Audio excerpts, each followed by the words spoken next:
Another panel discussion at the Milken Institute's summer series. I'm Erik Schatzker, an editor-at-large at Bloomberg. This, if you've had a look at the panel title and subject matter, is a conversation about the challenges still facing business and the economy, even after so many trillions of dollars of public aid programs.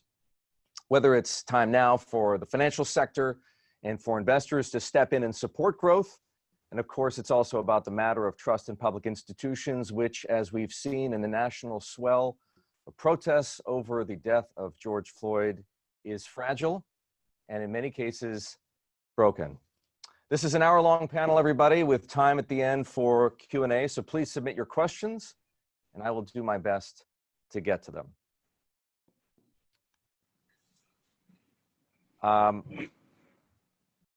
As always, Milken has assembled an outstanding panel, and so it's appropriate for me to introduce them. Todd Boehly is the co-founder and CEO of Eldridge Industries, an investment firm with a diverse portfolio of assets ranging from CLO management to the LA Dodgers, diverse indeed. Kerry Healey is president of the Milken Institute Center for Advancing the American Dream. David Hunt is the CEO of PGIM, one of the world's largest asset managers, overseeing more than $1 trillion. And Charlie Scharf is the CEO of Wells Fargo, a bank you all know. Welcome, everybody. Great to be here. I'm going to begin with a question about the issue this country, and for that matter, the rest of the world, has been wrestling with throughout the pandemic, and which is now front and center in the effort to restart the economy and get people back to work. This issue has challenged CEOs like yourselves, just as much as it has challenged public health officials. And of course, it is playing out before our very eyes in viral hotspots across the country. The issue is jobs versus lives. And the question is, what is an acceptable trade-off? Panelists, I would like each of you to share with us how you've wrestled with this issue, because no doubt you have. And in the context of restarting the economic engine, what you think the right answer to that question is.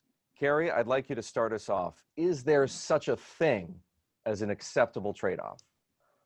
I think that each leader, both within a corporation and also our government leaders, are going to have to be weighing these issues extremely carefully. There are very many different metrics that are being followed and quantified, and I would urge the states that are going into a new crisis, a growing crisis with COVID right now, to look at the experience of those states that have already been through the peak in the Northeast, and try to learn the lessons that they can about how to value life as much as you possibly can, and to contain the damage to the economy.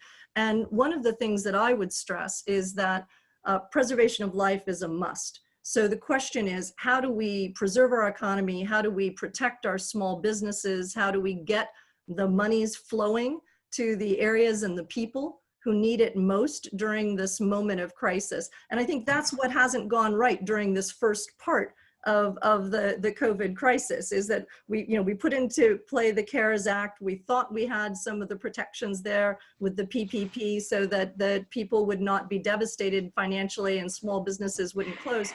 But in truth, a vast majority of small businesses have been impacted, and 41% of all the Black-owned small businesses in the country have closed during this period of time because there wasn't enough access to capital to those minority communities that are underbanked or where there simply are not community banking facilities. And so I think one of the challenges for the people on this panel and for us all to be thinking about is, as COVID rolls through the country, how can we make sure that the mistakes that were made financially in the Northeast are not replicated around the country? Kerry, when you're looking to determine what is and isn't working, where do you turn for metrics, for guidance? What is it that you're paying closest attention to?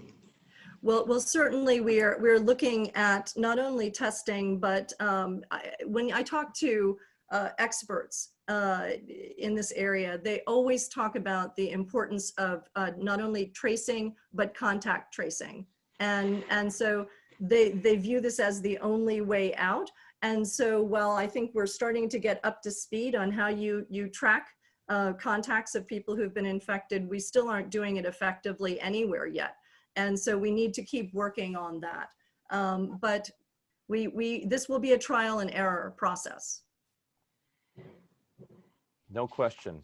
Todd, the prospects for a number of your businesses at Eldridge, I'm thinking, for example, of baseball, hotels, restaurants, turn on this question of what constitutes an acceptable trade-off and how government and the private sector manage the answer. How have you been thinking about this? Well, I think from our point of view, we think it's really, we're all doing the best we can do. And I think that, you're trying to figure out how to figure out what's actually going on. What are the moments of truth and what are the truths, right? So we're spending a lot of time figuring out, how to be communicating. I think we're going to have kind of 9 to 12 months of PTSD as we kind of evolve out of this. And I think that's just the reality as we put one step in front of the other, or one foot in front of the other. I think when we're looking at, complex organizations that need to move lots of people in order to get things done, I think there's going to be a lot of debate about what's the best way. I think we're learning a lot as we go. I think we've seen bottom, and I think you see the flywheel now starting to spin the other way, because ultimately we were running at a very good rate. And, I think it was really like a giant car wreck that we were all in as we're kind of spinning for like 6 weeks or 8 weeks. And then you kind of get out of the car and you realize, oh my God, my head still works and my arms still work and my brain still works. And you start basically building it back together and think about, all right, well, how are we going to deal with this pandemic, right? Because there's no magic bullet, right? So I think what we're trying to do is to figure out how to put one foot in front of the other every day, and try to also recognize that organizations that need to sort this out, it's best done not in the media, right? I think we're having some complexities in baseball about conversations going on in the media that really aren't really the way most of the owners and most of the players feel, right? So I think you have this dynamic where people want to make more of something than it actually really is. I think baseball wants to get back. There's, protocols that they're working on right now, 65 people in a clubhouse, what to do if someone gets tested positive, how to handle that. I think there's going to be a lot of contact tracing. I also think we're seeing so much in the way of testing. Right now, we could get tested in Greenwich here and have the results in 15 minutes. So I can actually start to bring testing on site, and we can do that every day if we want, right? So ultimately, we opened Greenwich in June 1. On the restaurant side, I think we're starting to see that technology really made a difference. So if you invested in technology, and I think the one thing that we're learning is, technology is making a real big difference. I mean, if this happened 10 years ago, we wouldn't be on Zoom, right? We'd be struggling in order to keep it all together. And I think the good news about the 08-09 crisis is that, we had the playbook to make the capital markets moves, right? So what took kind of 12 months, 15 months in the 09-10 crisis, I think, really took, less than 6 weeks to dust those off and get them moving. I think you've also seen massive collaboration in places that, you wouldn't expect to. And I think there's a lot of legacy kind of, when you look at a lot of industries, industries look one way on a whiteboard. And then when you put your head inside, you realize, oh my God, there's so much complexity beneath the surface. I've never seen such a willingness to kind of tear off old complexity and be disruptive. So I think we're spending a lot of time looking at how to get more digital, I think one of the things that I read over the weekend was, if there's ever been an argument for fintech, it's the fact that, we paid $10 billion to give $350 billion away, right? How can you pay $10 billion to give away $350, right? So you start to think about this stuff, and in the end, it's all just bits and bytes, right? So ultimately, you would think that it could be distributed in a lot more efficient way. I mean, I think we saw, like, if you look at Coinstar, which makes the coin machines, right? We've been following their debt. We've been very active trading the credit markets, and Coinstar bottomed out in the third week of April, down 58% year over year. And now they're coming back kind of 4% a week, so linearly. So we think by August 1, they'll be back. And of course, we also now have these new hotspots emerging, but ultimately I think testing and care, levels of care have improved so dramatically. I wouldn't want to be long a lot of ventilators right now. That's what I know. Todd, I can't have you sit in that chair without asking you a question everybody wants an answer to. How long is it going to be before fans are back in the bleachers at Dodger Stadium? Listen, I think this is also another flywheel, right? Like you got to get started, get the machine going, get the games going. You saw in the Korean baseball organization, they went from no fans. Now they have stuffed animals in the seats. So after stuffed animals, then we'll start taking a little more risk with humans kind of distributed throughout the facilities, hopefully. But I think we got to get started. And I think the answer to that question lies in how does it go? Weekend at Bernie's comes to the baseball stadium. David, I want to come back to an issue with you that Kerry started us on. Governor Cuomo of New York has staked out ground on the risk-averse side of this opening debate. Governors Abbott and DeSantis of Texas and Florida are on the other side of that debate. Given the trajectories that we can observe in those states and others, David, are we at a point yet where we can say who's right? I think it may be a little bit early to make the who's right call, Erik, but I think that we can observe some of the things that do seem to work. And I think that a lot of that lies in learning from not just what's happening in this country, but actually around the world. So I spent time actually just this morning talking to my colleagues both in China and in Japan. And the thing I would say that they would all agree with is that the single biggest thing is not whether something is open or closed, or exactly the phasing that we're in, but actually whether individuals change their behavior. Japan has actually handled this remarkably well because individuals comply. They've always worn masks. They continue to do that. They comply with social distancing rules. And our problem here, I think, is that we have been too reliant on an overly prescriptive set of policies and not enough reliant on a belief that actually this is about individuals choosing correct behavior. And I think that we need to show that we can open up, and I'm hoping we'll be able to do that in New York safely, and that there are ways to do this which are less harmful to the economy than the complete shutdown. But the problem we've seen in other states is that they have gone back to life as usual. And this will not be life as usual for quite a long time, Erik. And I think we're going to have to get used to fundamental changes in our behavior. And I'll come on a little bit later to the economy in that. But we will need to be practicing social distancing and masks for the foreseeable future. I think what that means for the economy is that it's going to be a slow road back. I think there was a belief at the beginning of this that somehow magically we go into a V-shaped rebound, partly because the economy was so strong coming out of January and February. And I think you'd have to believe now that actually, because human behavior is going to change slowly, and it's going to be a while before people go back to Todd's ballparks or go to concerts, that we are going to need to adjust our expectations. And that has huge ripple effects across what we need to do. So government policy, for example, that started with the quick V, and we needed the PPP program, which would get people through a few months.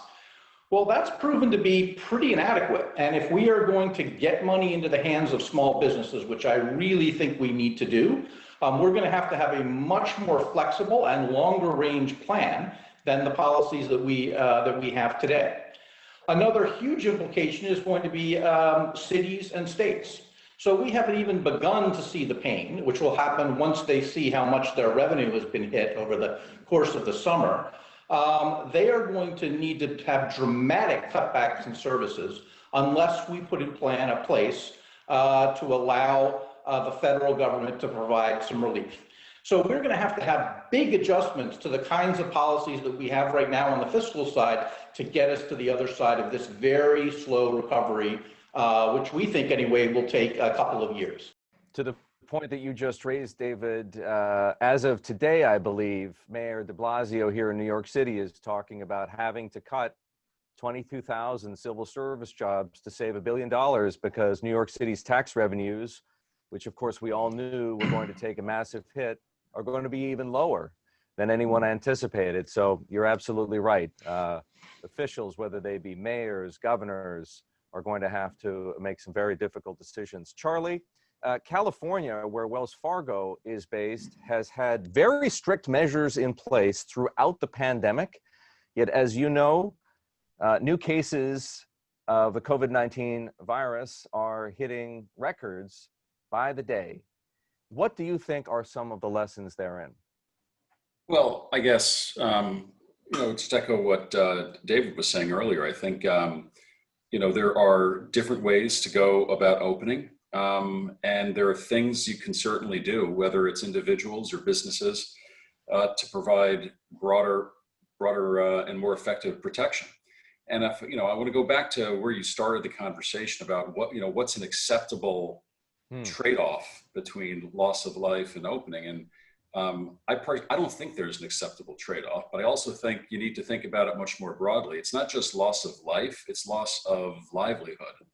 And what the impact of staying closed has on individuals, small businesses, middle market companies, all the way up to significant companies. So we have to open the economy, and there are just different ways to go about doing that.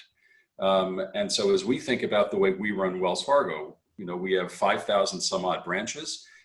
People rely on us as an essential service. We were never able to close. We did close 25% of our branches, but we did things to ensure that we were accessible and safe for our employees, but also our customers and our communities, whether it's migrating more towards drive-through, promoting digital channels, doing a series of things like that. And to the extent that people want to come into a facility, you follow a set of rules with social distancing, with masks, adding boundaries inside these facilities. And those things are, extraordinarily effective compared to just acting like the world is back to normal. The world is not back to normal.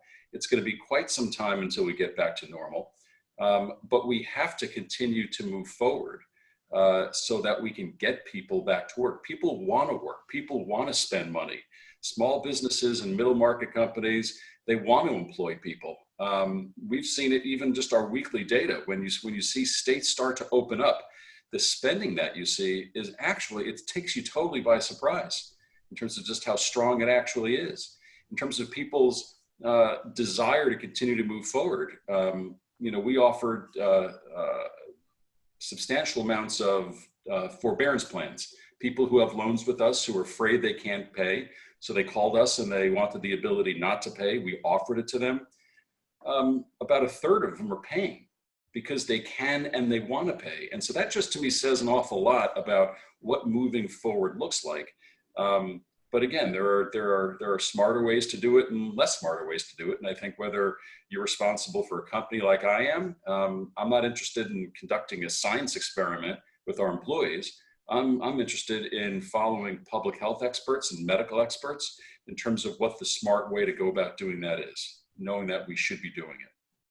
Great perspective from all of you.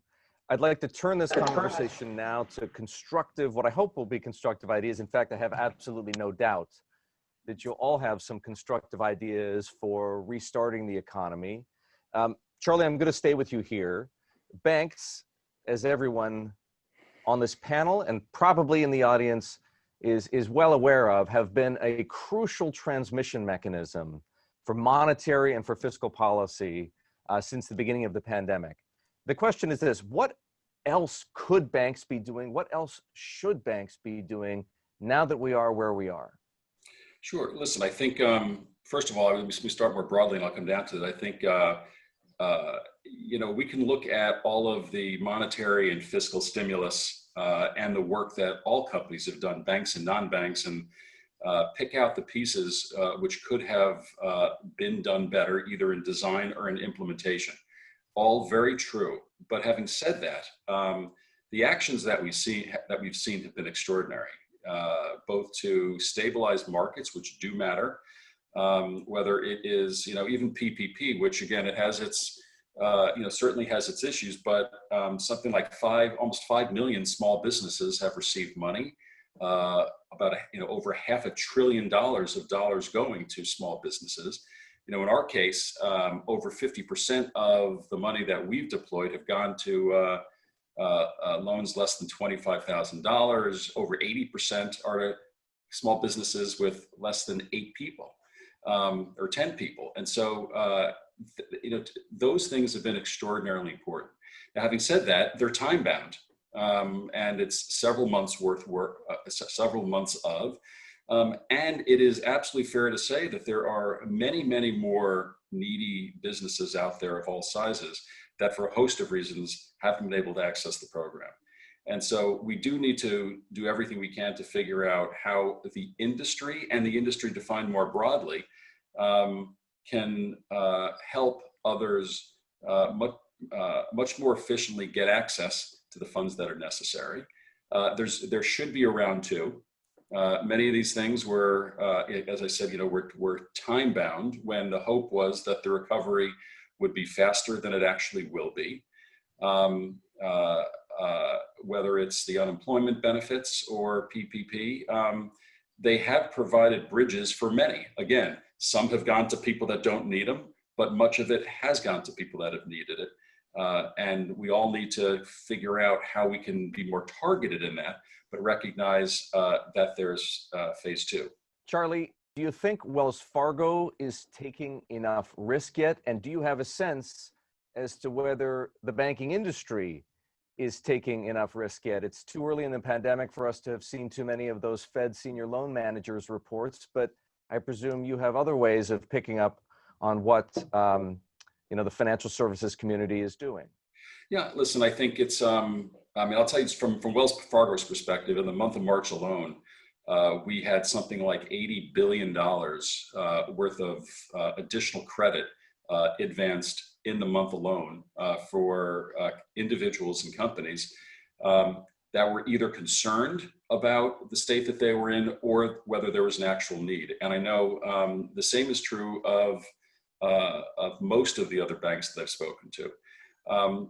This isn't a financial, this didn't start as a financial crisis. It started as a health crisis, and the financial industry did go into this extremely strong. And so we all had the capability to use our financial resources to help from individuals all the way up to large corporations weather this crisis. We're all committed to doing that, and all the industry calls on part of it. I would say we're all working together however we can to ensure that in fact happens.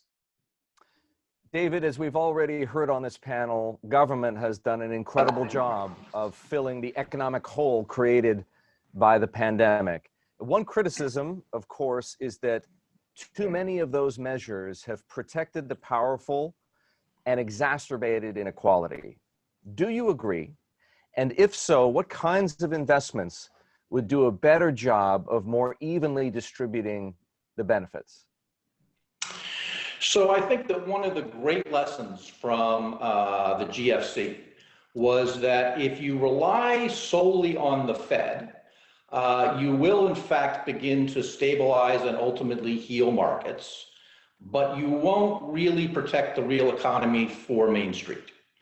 And I desperately want to make sure that we do not make that mistake again.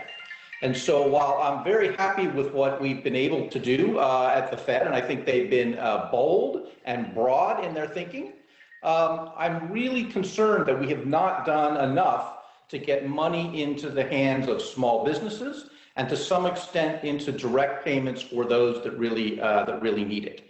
I mentioned earlier my belief that we need actually far more than the PPP plan for small business that's flexible and longer term. I mentioned the need for significant dollars to be spent for cities and municipalities, which I think are really in desperate need for it. And the last thing I would really like to see is I think that right now is finally maybe the time for a major infrastructure initiative. So we've been talking about this forever. And yet now we find ourselves in a place where most infrastructure is local. We need local jobs. We know as a country that one of the ways to restart our economy is through the productivity that we get from infrastructure. And I mean infrastructure broadly. I don't just mean bridges and tunnels. I mean, our entire power grid. I mean broadband to the home. But we should have a major U.S. initiative to finance and to bring together public-private partnerships to drive infrastructure spending in this country, and that would create a lot of short-term jobs for people who are going to need them as we go through this transition. I'm going to put you on the spot, David. Put a dollar figure on that. If we need something that goes beyond PPP, what the politicians in Washington wrestle with quite rightly, because it's taxpayer money that they're spending with, is how much of it to allocate. How much do we need? So it is definitely hard to say, but I would say that so far the fiscal plans that have been put forth have been worth about $2 trillion if they get spent up to what's been authorized. I think we will probably need to do at least that again if we are truly going to get enough money into individual and small business hands so that we protect Main Street in the same way that we have done a good job, I think, in stabilizing the markets for Wall Street. Todd, investors play a key role in helping economies recover from recession. No question about that. How is Eldridge deploying capital right now, and what observations would you make about the opportunities that do or perhaps do not exist yet, perhaps, that are going to lie ahead for you in credit in particular? So I think if you look at the cycle and all the big problems in the markets that I've been associated with have always come from different areas, but there's always themes that emerge. And I think if you see the themes that emerged initially, you had a lot of investment grade companies coming by to the market, and they were offering kind of bonds at probably 25 to 50 basis point new issue concessions.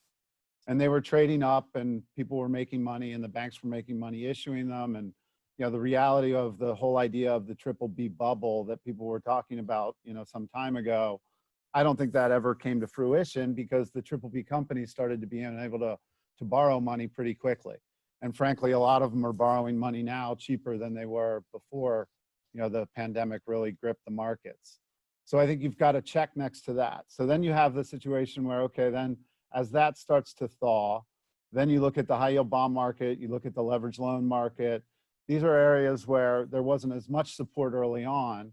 There's been more support later, but really what happened was, once you got the idea that the Fed was there to provide liquidity, that they really didn't need to provide the liquidity that they promised, because the market started functioning.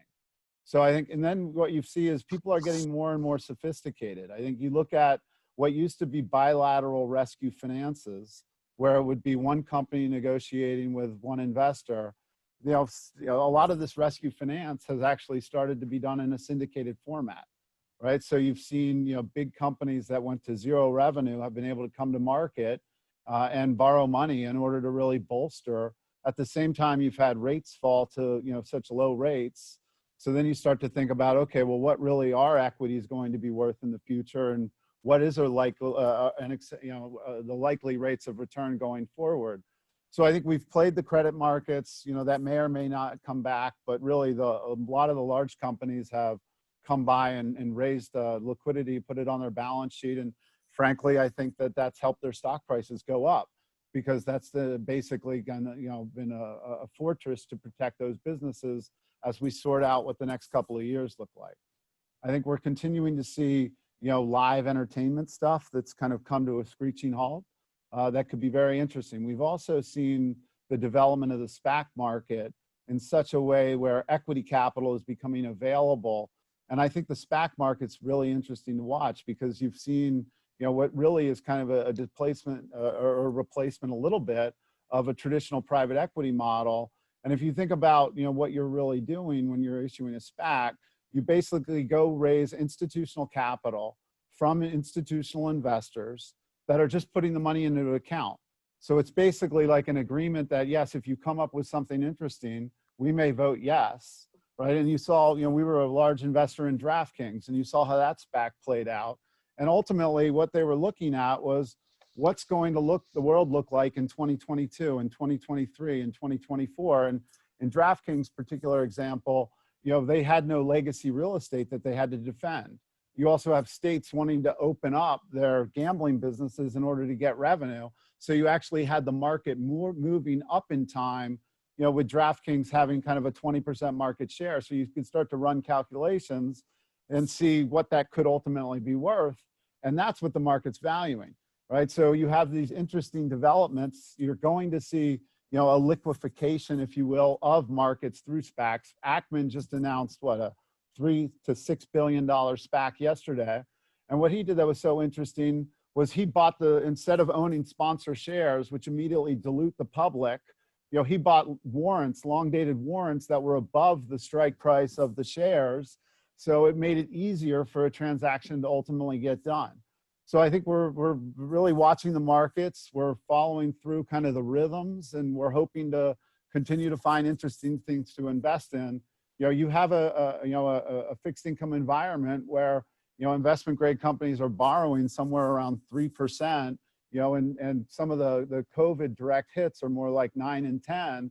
So the question is, you know, what's going to be the right rates of return? But I think the idea that, you know, and I always wonder about the capital markets, right? I think if you look at where yield curves ultimately will go and what rates are going to look like for the US down the road, you know, I would argue that cash will never really generate a rate of return again.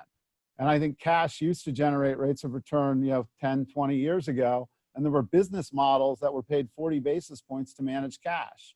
I think that's going to go away.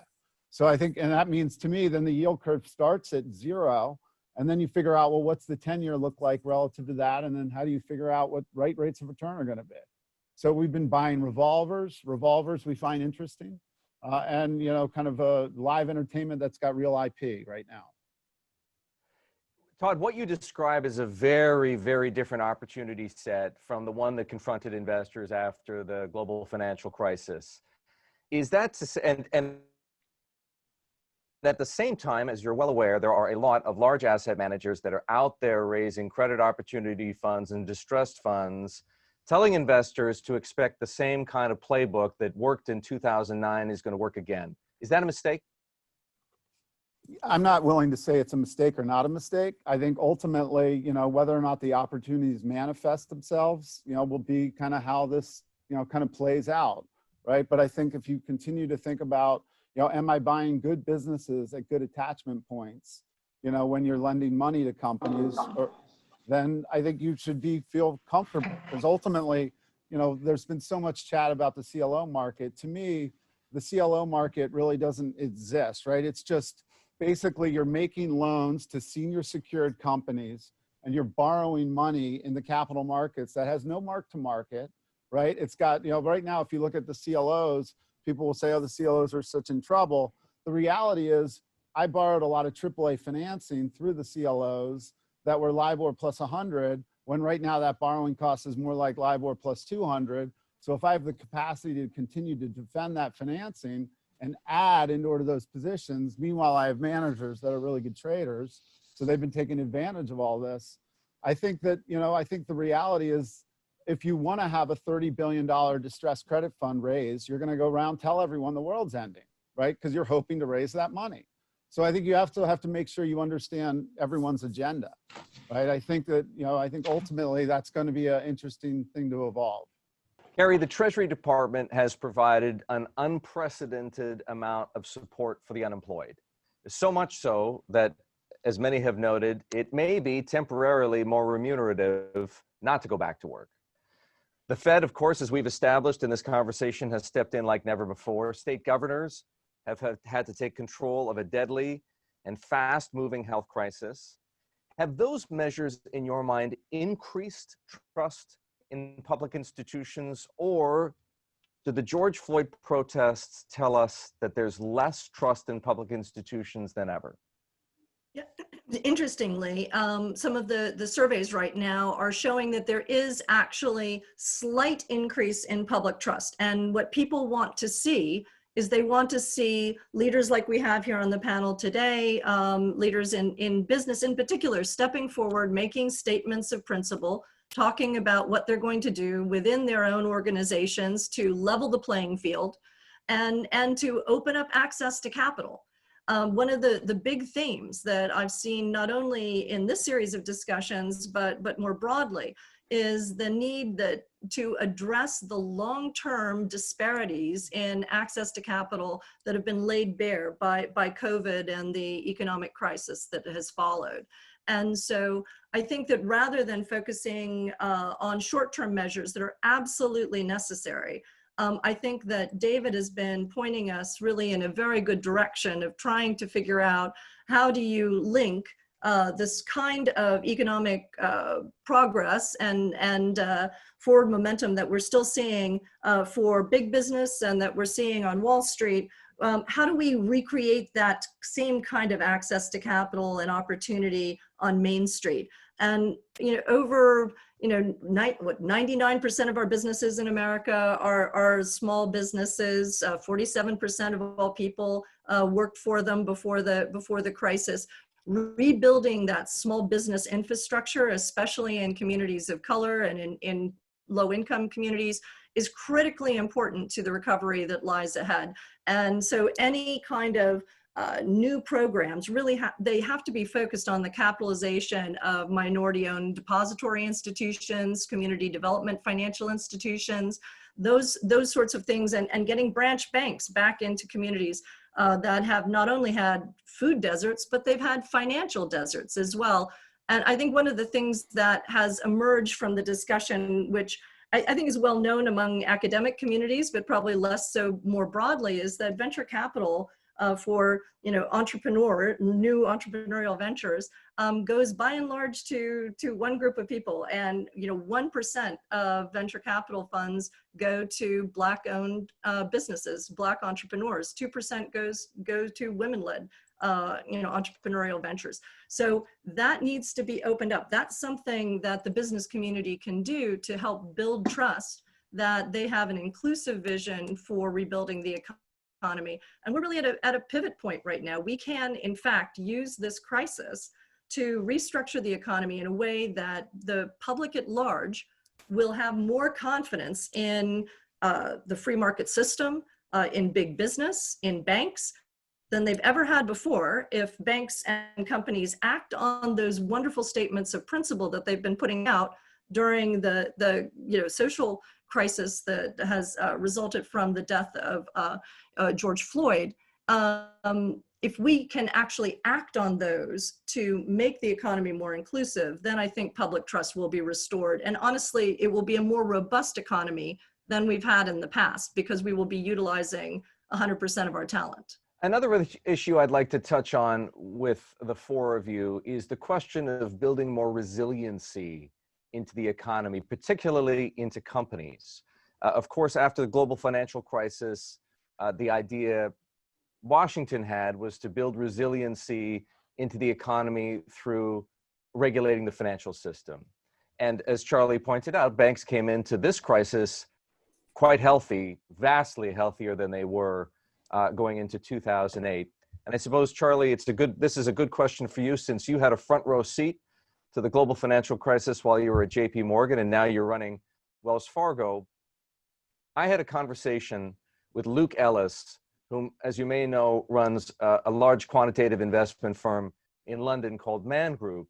And he suggested that there's going to be a new round of regulation coming out of this crisis to address different flaws in the system, if you will, and to prevent a different kind of moral hazard call on taxpayer money. And what he's talking about are limits, regulatory limits on the amount of leverage companies can take, regulatory limits on the amount of inventory that they have to maintain, regulatory limits on the kinds of supply chains that they have, so that none of those three things are as vulnerable as they clearly were for many corporate actors going into this crisis. What do you think? Well, I would separate out the regulation that was put in place in the financial industry after the financial crisis versus the types of things that you're talking about right now. Right? There's no doubt when you go back to pre-financial crisis, that there was not enough regulation defined broadly enough across all those who participated in the financial industry. Capital levels were too low. You could go through a whole series of things. And while not, again, while not everything was perfect coming out of the change in regulations, the banks are in far, far better shape.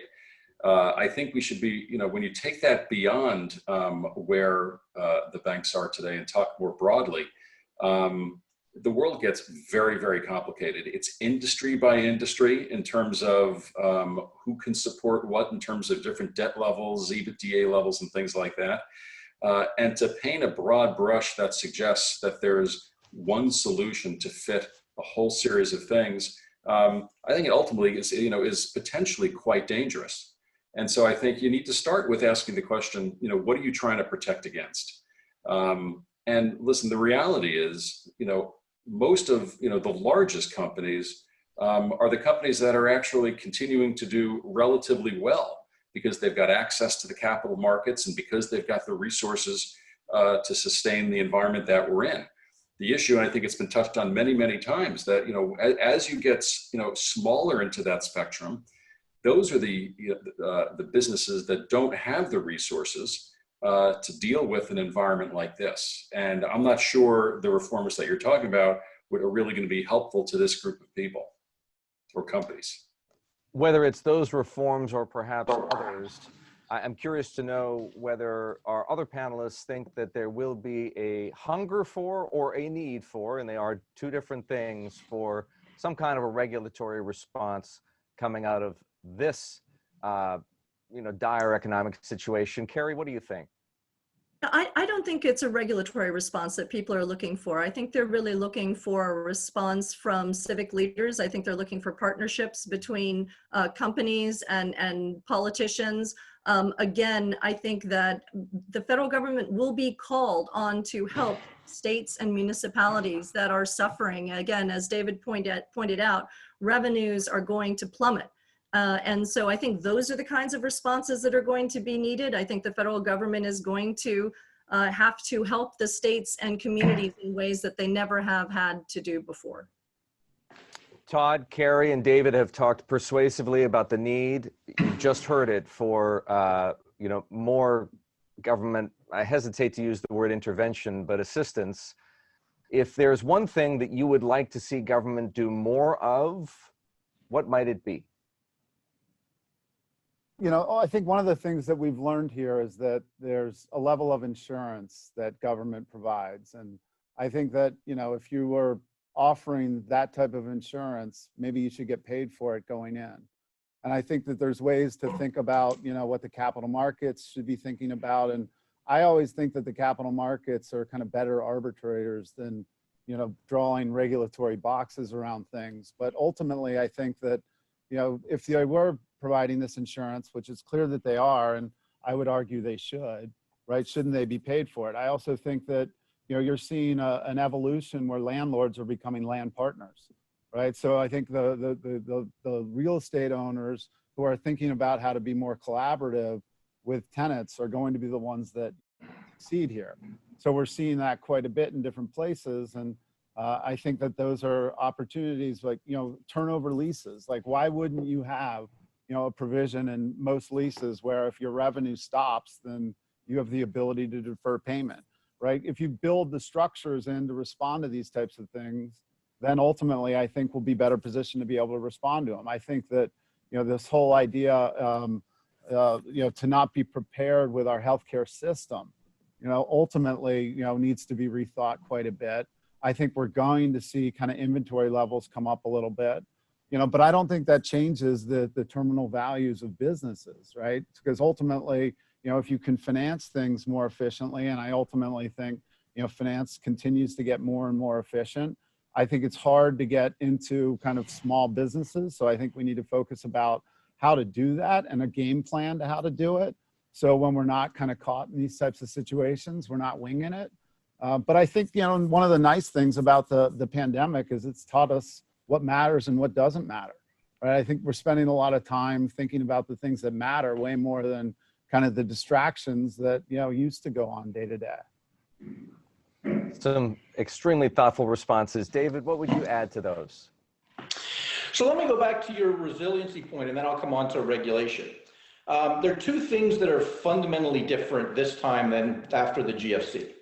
The first one is that we now have a very large and robust private credit market. And Todd went through a number of the different pieces of that.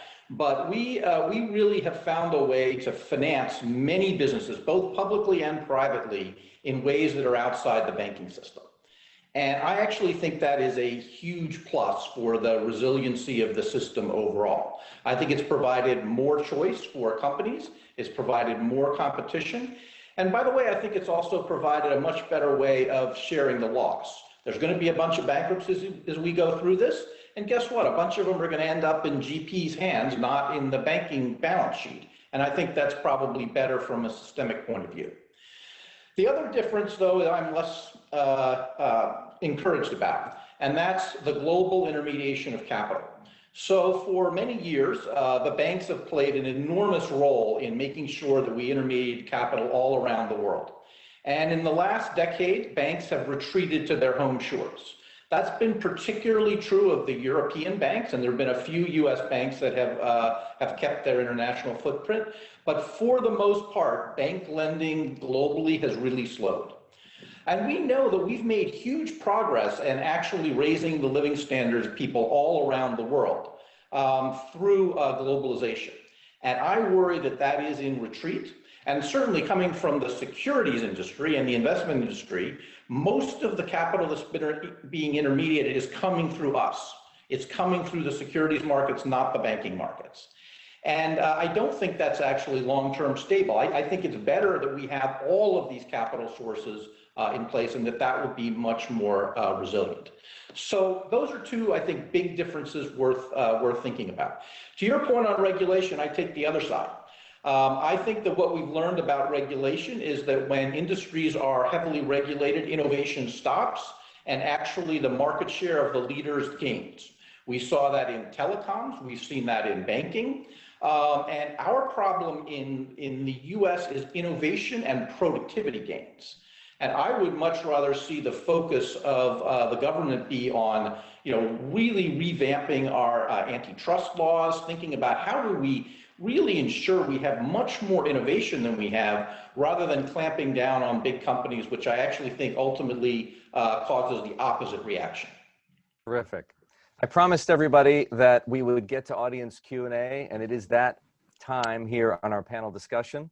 I'm going to here's what I'd like to do. I'm going to direct the question to one person, but I can see all of you. And so if any of you wants to add something or get a word in as a response to that question, just put your hand up and I'll come to you next.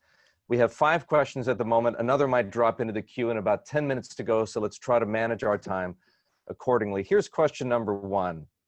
With fiscal stimulus largely responsible for the consumer and small business recovery, is the stock market at current levels being set up for the ultimate sequel to the taper tantrum of 2013? Todd. I don't think the taper tantrum of 2013, when you look back at it, was that big of a deal, right? So, I'm not sure it really matters. But, I guess the question really becomes, where are valuations, right? And are the valuations in the marketplace, reasonable relative to the future earning potential, right? And I think that, the question then becomes, what are the discount rates that you're using, and ultimately, I think that's some giant conundrum that we're going to stumble along as we continue to go. But there's obviously been, good buying. There's obviously been a willingness to look beyond 2020, because I think the 2020 numbers are just going to be, the most giant adjustments, in the history of financial adjustments. So I think you'll end up seeing, the question really will become, to me, how do earnings come back, and how do you price those earnings? And I think I'd rather own a company right now than I'd rather own 2% debt. David. Just to say it simply, current prices in the equity markets are overvalued. We are right now pricing in a very sharp V-shaped recovery. You have to believe a lot about the quick rebound to earnings to get to the current PE valuations. And as I said at the outset, at least our belief is that this is going to be a fairly slow, long slog out of this, and probably not linear. And if you believe that, earnings are going to be obviously very difficult in the second quarter, but even the third and the fourth quarters, we're going to be on a slow build out of this. If you believe that, then the current levels in the US are decidedly too high. Charlie, you talked earlier about the surprising amount of pent-up demand that you can see in the behavior patterns of your customers. Where are you on that spectrum, if you will, of economic viewpoints that David and Todd just attached themselves to? Well, I'm not an economist, and sitting here today, none of us really know. But when we run our company, you try and make sure you're protecting the downside, and if we do better than that, so be it. If we had to guess, our hope in this is that unemployment peaks at some point in end of second into the third quarter, and then you start to see a recovery in the fourth quarter into next year. Although I agree it will be slow. Unemployment will remain at least twice what it was for quite an extended period of time. And then the question is, what are the safety nets that both the individuals and ultimately the companies have? When it comes to the question of value, I think, there's a wide range of values out there. I think it's very, very hard to look at, an overall index and, make a statement. When you look within those indices, some companies have performed extremely well and their stock prices have performed extremely well. Others haven't, and that's reflected. And then there's a series which are questions, where there's a debate going on about what that recovery looks like. So, sitting here today, the hope is that there's a steady recovery, which these openings that are taking place aid in and don't actually hurt. But time will tell. Kerry, this question is for you. Of course, after you've offered some thoughts, I welcome some input from our other panelists. Here it is. Can you be more specific, Kerry, about how you would restructure the economy to make it more inclusive? So I think that one of the most important things is what I've been mentioning in terms of creating, not to counter the trend toward financial deserts in poorer communities, and making it possible for people in low-income communities to have access to capital so that they can get their ideas out, they can find funding for their ideas, that they aren't burdened with debt that is at unreasonable levels of interest. I think this is one of the most important things that we can do right now. And we have the opportunity to start looking at this problem, because all of the cover has been torn off of how these economic inequities impact society right now. We've seen that communities of color have been more deeply impacted by COVID deaths and COVID illness because those workers are needed on the front lines. We've seen that unemployment has hit low-income communities more radically because all of the minimum wage jobs, 40% of them disappeared in mid-April. And we've seen that the long-term lack of access to good health care has impacted these communities, so that there are more chronic health conditions that have made people more vulnerable to COVID-19.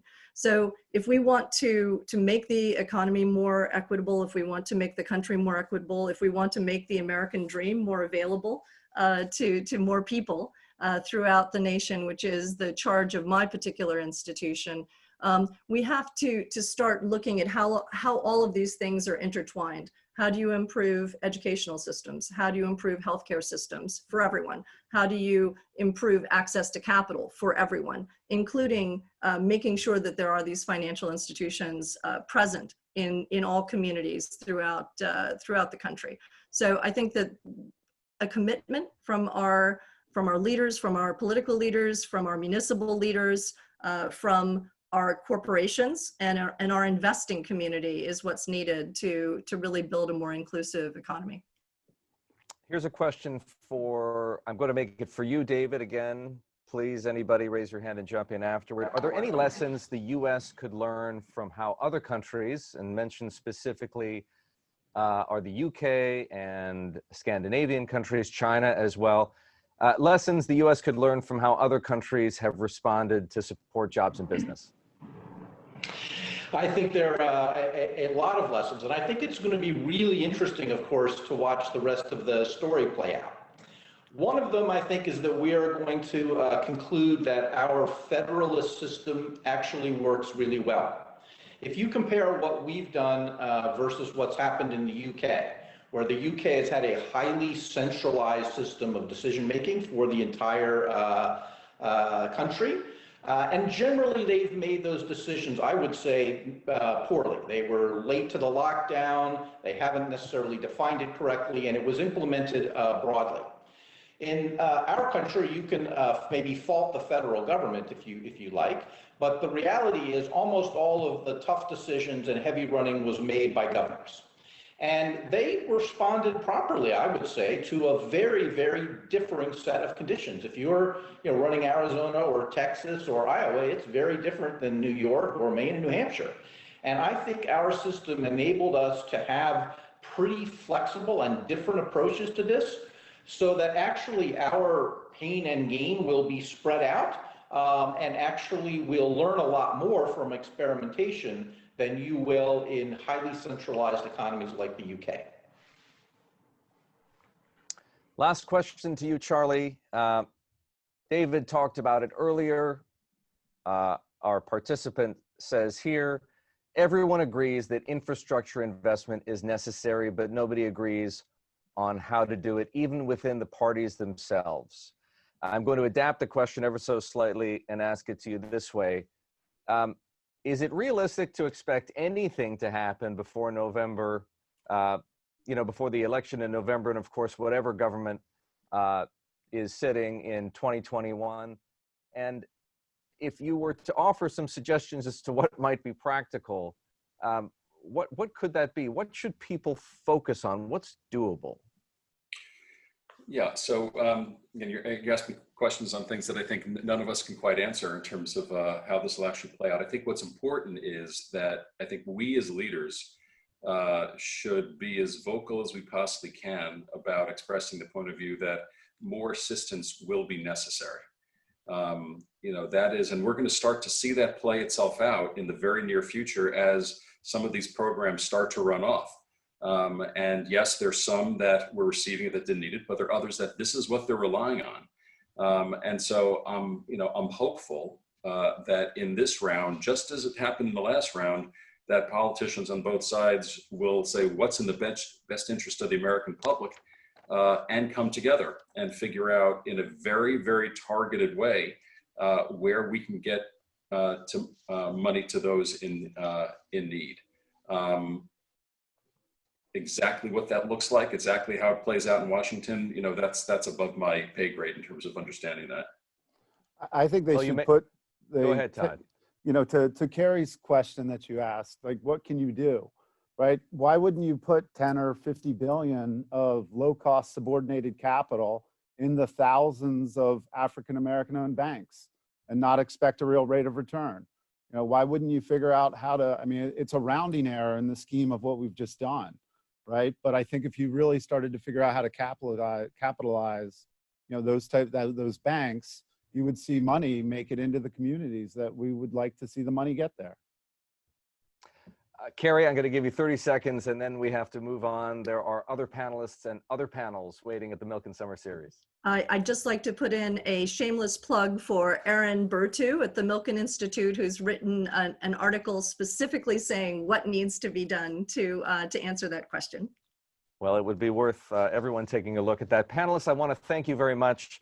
Kerry Healey of the Milken Institute Center for Advancing the American Dream, David Hunt of PGIM, Todd Boehly of Eldridge, and of course, Charlie of Wells Fargo, Charlie Scharf. It is great to have you. This was a fantastic conversation, yet another highlight of the Milken Institute Summer Series. Thank you, and thank you to our audience for joining us.